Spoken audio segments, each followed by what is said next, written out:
What up guys, it is Justice here, and welcome to a new Runescape video. Jagex have finally patched Beastmaster Durzag.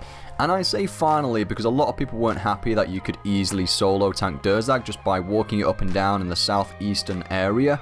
If you did this, you could literally just walk it, prevent his attacks, and he wouldn't enrage as quickly either. You could just feed him consecutively when he does enrage, and you could really predict when he was going to knock your defensives off cooldown, so you could use Immortality better, Barricade, Devotion, etc.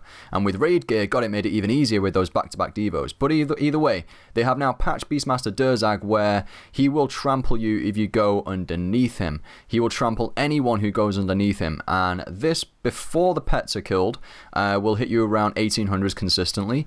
Once the pets are killed, it'll hit you around 4000 to 4400 consistently, depending on how enraged he is on you, but it is consistent hits. Very, very hard to out-tank. You definitely cannot walk Durzag anymore. You can prevent these hits from damaging you if you have Barricade, but Devotion does not work against it due to it being typeless damage.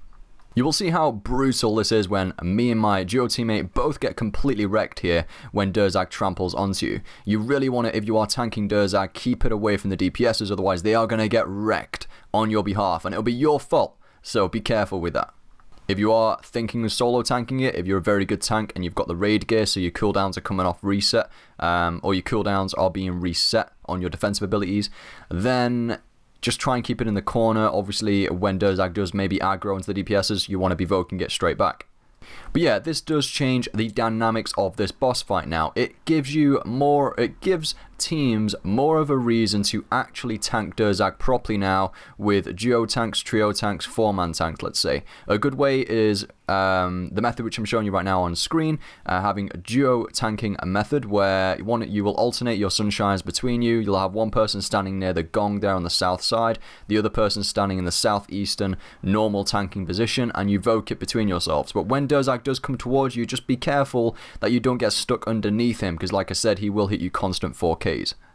Essentially, you can just keep evoking it back once the other person's gone through a full sunshine rotation, because by that point, the enrage would have been lost on that particular person, and therefore you'll switch back, the other tank will evoke it, and the enrage will start from 0% again. As you saw there, it's brutal. Constant 4Ks. It's just no escape.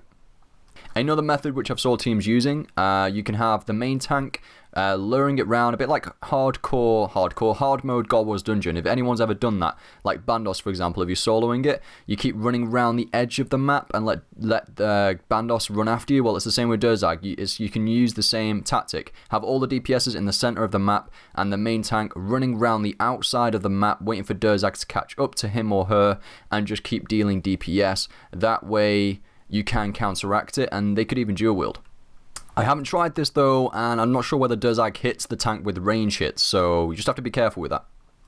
Either way, this update does make this boss fight even more exciting, and definitely props to the combat team, The Watch, for updating this. You guys are legends.